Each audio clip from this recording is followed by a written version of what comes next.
Tard un soir, dans le silence sacré des collines de Galilée, le maître s'était retiré avec son cercle intérieur aux Pierre, Jean, Marie de Magdala pour lire les rouleaux vénérables de la Torah. La flamme vacillante de la lampe jetait des ombres dansantes sur le parchemin, éclairant la danse des lettres hébraïques millénaires. Il venait d'achever un passage terrifiant de l'Exode, une injonction d'une brutalité inouïe, celle où l'on raconte que Yahvé ordonne aux Israélites d'anéantir des cités entières, hommes, femmes, enfants, bétail, tout ce qui respire. Ne laisse rien de vivant. Les mots, lourds et froids, restèrent suspendus dans l'air, une fumée invisible. Pierre, le pêcheur, releva ses yeux du rouleau, son visage blanchi par la compréhension troublante. Sa voix, à peine un murmure, trahissait un émoi profond. Maître, comment le Dieu de nos pères peut-il manifester une telle violence? Pourquoi cette jalousie dévorante? D'où vient cette colère implacable? Tu nous parles d'un père à l'amour infini, d'une source de lumière pure, mais ceci il désigna le parchemin d'une main tremblante, comme s'il s'agissait d'une chose souillée. Ceci ne ressemble pas à l'amour. Ceci est la fureur. Jésus referma lentement le rouleau, le geste lourd d'une vérité séculaire. Il sonda le regard de chacun d'eux, Pierre, Jean, Marie de Magdala, et prononça alors les mots qui, des années plus tard, scelleraient sa propre condamnation. Une révélation que l'institution ecclésiastique allait s'efforcer, pendant 2000 ans, d'extirper de la conscience humaine. Il dit, ce n'est pas le Père. Ce n'est pas la monade. Le Dieu dont vous lisez l'histoire, celui qui exige des sacrifices sanglants, celui qui noie le monde sous les flots, celui qui ordonne le génocide et le qualifie de sainteté, celui-là a un nom. Yaldabaoth, le démiurge, l'archonte suprême. Et il usurpe l'identité du Très-Haut depuis l'aube de ce royaume matériel. Cet enseignement fondamental ne fut jamais intégré à la Bible officielle. Lorsque l'Église compila les textes canoniques au IVe siècle, elle s'appliqua à effacer toute référence à Jésus démasquant Yahvé en tant que démiurge. Les évangiles gnostiques furent brûlés par le feu. Les maîtres qui préservaient cette distinction vitale furent traqués, car l'Église connaissait le danger inhérent à cette vérité. Si les chrétiens apprenaient que le Dieu de l'Ancien Testament, l'entité qu'ils adoraient, priaient et craignaient depuis des millénaires, n'était en réalité que l'archonte en chef, le faux Dieu de la prison matérielle, et non le véritable Père que Jésus servait, l'intégralité du système religieux s'effondrerait instantanément. Plus de culpabilité paralysante, plus d'angoisse face au châtiment divin, plus de salut obtenu par le sacrifice sanglant. Car ce Dieu colérique, jaloux et exigeant l'obéissance n'a jamais été Dieu. Il était l'imposteur, et Jésus est venu pour le démasquer. Ce soir, vous apprendrez les preuves précises qu'utilisait Jésus, les passages, les mots, les caractéristiques qui démontrent que le Dieu de l'Ancien Testament n'est pas la monade. Il est Yaldabaoth. Et une fois que vous aurez perçu ce code, une fois que vous aurez discerné la signature de l'archonte inscrite dans le texte sacré lui-même, vous ne pourrez jamais l'oublier. Si vous êtes prêt à découvrir la véritable identité du Dieu de l'Ancien Testament, si vous êtes prêt à cesser d'adorer le geôlier, commentez « Je suis monade », pas démiurge ci-dessous, et verrouillez votre souveraineté dès maintenant. Avant de vous révéler les preuves spécifiques, les 5 confirmations irréfutables cachées à la vue de tous, vous devez comprendre pourquoi cette distinction est si essentielle. Car le Dieu de l'Ancien Testament et la monade ne sont pas 2 interprétations différentes de la même divinité. Ils ne sont pas les 2 faces d'une même pièce. Ce sont 2 entités absolument distinctes, opérant sur des fréquences opposées et possédant des natures antinomiques. Le Dieu de l'Ancien Testament est jaloux. Il l'admet. Il le clame haut et fort. Il exige un culte exclusif et menace de châtiments violents quiconque reconnaît d'autres dieux. Ceci est le signe de l'insécurité. C'est le trait d'une entité qui redoute la compétition, car elle sait qu'elle n'est pas réellement suprême. La monade ne connaît pas la jalousie. La jalousie requiert la séparation. La jalousie est le symptôme d'un manque. Or, la monade est tout. Elle est le plérôme, la plénitude absolue. Il n'existe rien en dehors d'elle dont elle pourrait être jalouse. La conscience infinie n'est pas en compétition. Elle est simplement. Le Dieu de l'Ancien Testament est empreint de fureur. Il submerge le monde d'un déluge parce qu'il regrette d'avoir créé les humains. Il fait pleuvoir le feu sur des cités entières. Il commande à des armées de massacrer les nourrissons. La violence est constante. Elle est implacable. Et elle est présentée comme juste. Mais la monade opère au-delà de la colère, au-delà du châtiment. Elle ne détruit pas ce qu'elle a créé. Elle ne nuit pas aux fragments d'elle-même. La rage est une réaction. La monade n'est pas réactionnelle. Elle est émanation. Le Dieu de l'Ancien Testament exige des sacrifices sanglants. Lisez le Lévitique. C'est un manuel d'abattage rituel. Des holocaustes constants. L'odeur de la chair brûlée est décrite à maintes reprises comme lui étant agréable. Il exige la mort pour être apaisé. La monade n'exige rien. Elle ne se nourrit pas de la mort. Elle ne se nourrit pas de la souffrance. Elle ne se nourrit pas de la peur. Ce sont là les fréquences de l'archonte. La monade ne moissonne pas l'énergie. Elle génère l'énergie. Et voici la distinction cruciale que Jésus a établie. Il n'a jamais désigné Dieu par les noms de l'Ancien Testament. Il n'a jamais dit Yahvé. Il n'a jamais dit Jéhovah. Il a toujours dit le Père, Abba, Source. Il séparait délibérément le vrai Dieu du faux Dieu. Lorsque ses disciples lui ont demandé de leur apprendre à prier, il n'a pas dit « Priez Yahvé ». Il a dit « Priez notre Père qui êtes aux cieux ». Entité différente, fréquence entièrement différente. Vous avez ressenti cela toute votre vie. Au fond de vous, vous saviez que quelque chose clochait avec le Dieu de l'Ancien Testament. La cruauté n'avait aucun sens. La violence n'avait aucun sens. L'obsession pour le sang et l'obéissance ne semblaient pas divines. Elle semblait manipulatrice. Elle semblait sombre. Et chaque fois que vous mettiez cela en doute, on vous disait de ne pas le faire. On vous disait que les voies de Dieu sont mystérieuses. On vous disait d'avoir la foi. Mais cet inconfort que vous ressentiez, ce n'était pas le doute. Ce n'était pas une foi faible. C'était votre étincelle divine qui reconnaissait la fréquence de l'archonte. Vous lisiez les paroles du démiurge, non celles de la monade. Et votre essence connaissait la différence, même si votre esprit n'avait pas les mots pour la nommer. Seuls les pneumatiques peuvent percevoir cette contradiction. Les illiques lisent l'Ancien Testament et ne voient rien de mal. Ils y voient le pouvoir et ils l'adorent. Les psychiques se sentent mal à l'aise, mais ne peuvent pas articuler pourquoi. Mais vous lisez ces passages et quelque chose en vous se rétracte, parce que vous ne venez pas du démiurge. Vous venez de la monade et vous reconnaissez que l'on vous ment sur votre origine véritable. Maintenant, je vais vous montrer les preuves exactes qu'utilisait Jésus. 5 preuves écrites dans la Bible elle-même, pas dans des livres cachés.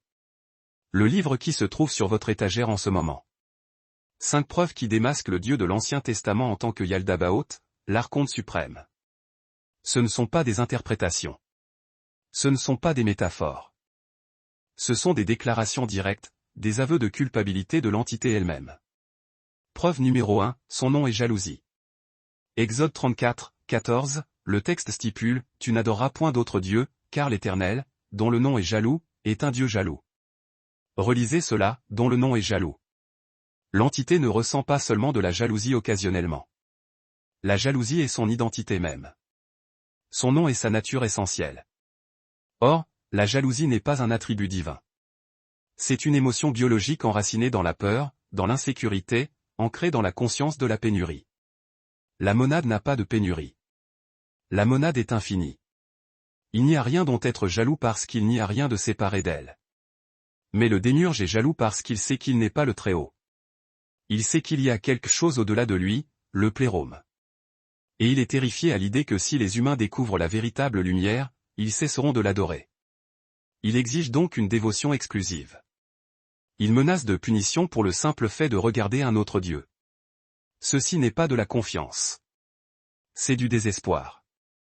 Jésus l'a vu. Il a pointé ce passage et a dit, « Ce n'est pas le Père qui parle. C'est l'archonte qui essaie de maintenir le contrôle sur sa ferme. » Preuve numéro 2, il crée le mal. Ésaïe 45, 7. Écoutez les paroles de l'entité, « Je forme la lumière, et je crée les ténèbres, je donne la prospérité, et je crée le mal, moi, l'Éternel, je fais toutes ces choses. » Le démiurge admet qu'il crée le mal. Pas que le mal existe comme conséquence du libre arbitre. Pas que l'obscurité est simplement l'absence de lumière. Il dit explicitement, « Je crée le mal. » La monade ne crée pas le mal. La monade est pure émanation, pure lumière, pure conscience. Elle n'opère pas dans la dualité. Le bien et le mal sont des constructions du royaume matériel. Le royaume que le démiurge a créé. Et ici, il avoue qu'il est l'architecte des deux côtés. C'est lui qui maintient le système des forces opposées. Lumière contre obscurité, bien contre mal, Dieu contre Satan. Tout cela est conçu pour vous maintenir piégé dans le conflit, dans le jugement, dans la croyance que vous devez choisir un camp dans une guerre cosmique. Mais Jésus enseignait qu'il n'y a pas de guerre dans la monade. Il n'y a qu'unité. Le démiurge a créé l'illusion de la séparation, puis s'est présenté comme la solution au problème qu'il avait lui-même créé. C'est l'arnaque, et il l'a avoué dans vos propres écritures. Preuve numéro 3, il exige des sacrifices sanglants. Celle-ci est tissée dans toute la structure de l'Ancien Testament. Le Lévitique est essentiellement un manuel pour l'abattage rituel des animaux. Des instructions spécifiques sur la manière de tuer, de couper, de brûler, quelles parties reviennent aux prêtres, quelles parties sont offertes à Dieu. Et le texte dit à plusieurs reprises, l'odeur de la chair brûlée est agréable à l'Éternel. Agréable. Il y prend plaisir. Il l'exige pour le pardon, pour la faveur, pour l'alliance. Pourquoi? Parce que les archontes se nourrissent de l'énergie de la mort. Ils moissonnent la peur, la douleur, la force vitale libérée lorsque quelque chose meurt violemment. C'est la luche. Ils ont construit des systèmes entiers, religieux et politiques, pour générer cette énergie à grande échelle. Et le système sacrificiel fut l'un des plus efficaces jamais conçus. Persuadez les gens que Dieu exige du sang, que la mort l'apaise, et vous avez un flux continu d'énergie de la mort circulant directement vers les archontes qui maintiennent le système. La monade n'a pas besoin de sang. La monade n'a besoin de rien. Elle est autonome. Elle est infinie. Mais le démiurge a besoin de l'énergie de ce royaume pour maintenir son pouvoir ici. Et il a mis en place la religion comme mécanisme de récolte. Jésus a aboli le sacrifice. Il a dit, « Je désire la miséricorde, et non le sacrifice. » Car il savait que le véritable Père n'en avait jamais voulu. Cela a toujours été l'exigence du démiurge. Preuve numéro 4, il punit sur des générations. Exode 20h5, faisant partie des 10 commandements eux-mêmes, « Car je suis l'Éternel, ton Dieu, un Dieu jaloux, qui punit l'iniquité des pères sur les enfants jusqu'à la 3e et à la 4e génération de ceux qui me haïssent. » Le châtiment générationnel. Vous péchez, vos enfants souffrent, vos petits-enfants souffrent, vos arrière-petits-enfants souffrent. Non pas parce qu'ils ont fait quelque chose de mal, mais parce que vous l'avez fait. Ce n'est pas la justice. Ce n'est pas l'amour. C'est un mécanisme de contrôle sophistiqué. Il est conçu pour créer une culpabilité perpétuelle, une dette perpétuelle, une peur perpétuelle que vous portez le châtiment pour des crimes que vous n'avez pas commis. Cela vous maintient lié au système à travers les vies, à travers les lignées. Le démiurge ne veut pas seulement vous contrôler. Il veut contrôler votre lignée, la trajectoire de votre âme à travers les incarnations. Car s'il peut vous maintenir dans la peur du péché hérité, du karma hérité, de la colère divine héritée, vous ne remettrez jamais en question le système. Vous continuerez à essayer de gagner votre sortie d'une dette que vous ne devez pas réellement. La monade n'opère pas de cette manière. Chaque étincelle est souveraine. Chaque conscience est responsable de sa propre trajectoire.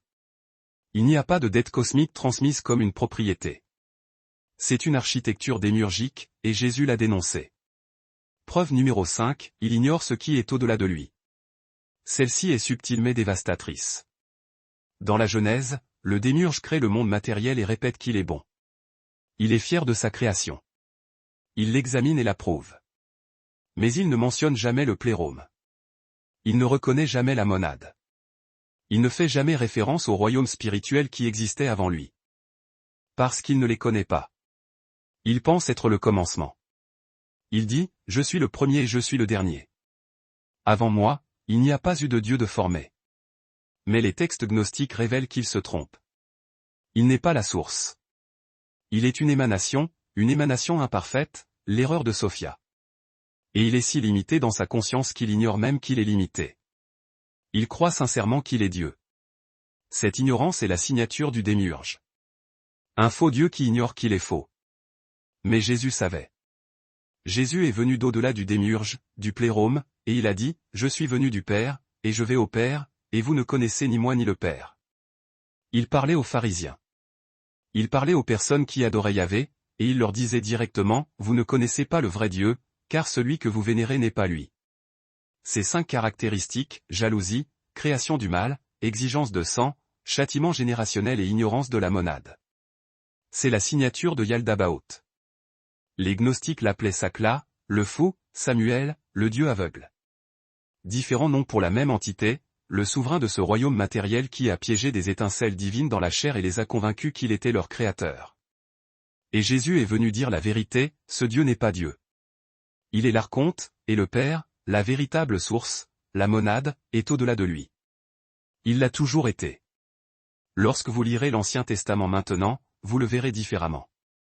Chaque fois que Yahvé exige l'obéissance, chaque fois qu'il menace de punition, chaque fois qu'il exige du sang, vous reconnaîtrez le piège. Ce n'est pas la voie de l'amour infini. C'est la voie du démiurge qui maintient son système de contrôle. Et vous n'y êtes plus soumis parce que vous savez ce qu'il est. Jésus n'a pas seulement démasqué le démiurge en laissant ses disciples dans la confusion. Il leur a donné une distinction claire, un test, une manière de savoir instantanément s'ils ont affaire au vrai Dieu ou au faux Dieu. Écoutez ce test. Tout enseignement, toute voie, tout système religieux qui fonctionne par l'exigence, la menace et le contrôle, cela est démiurgique.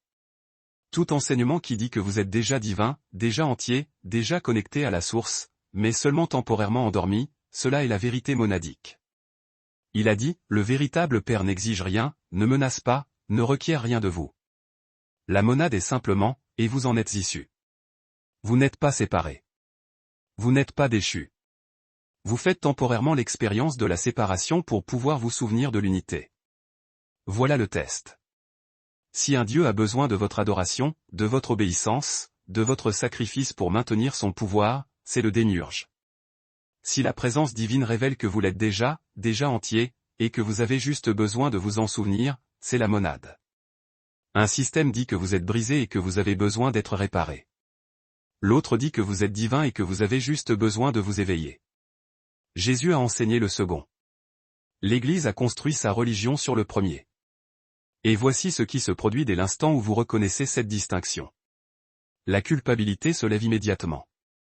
Ce poids écrasant du péché originel, d'être né imparfait, de ne jamais être assez bon pour un Dieu en colère, il se dissout parce que vous réalisez que ce Dieu en colère n'a jamais été Dieu. C'était un archonte. La peur du châtiment divin s'évapore. Vous n'avez plus peur de l'enfer. Vous ne cherchez plus l'approbation d'une divinité jalouse. Vous vous souvenez de votre origine. Vous venez de la monade. Vous êtes la monade qui fait l'expérience d'elle-même sous une forme temporaire. Et ce souvenir brise toutes les chaînes dont le démiurge vous a enveloppé. Le contrôle religieux ne peut vous atteindre lorsque vous savez que le Dieu sur lequel il est basé est faux. Vous ne vous rebellez pas contre le Très-Haut. Vous refusez d'adorer un imposteur. Et ce refus est ce qui vous libère.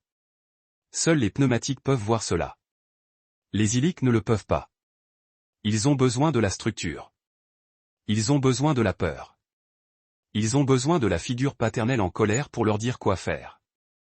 Mais vous, vous êtes prêt à passer à l'étape supérieure. 3 avertissements cruciaux.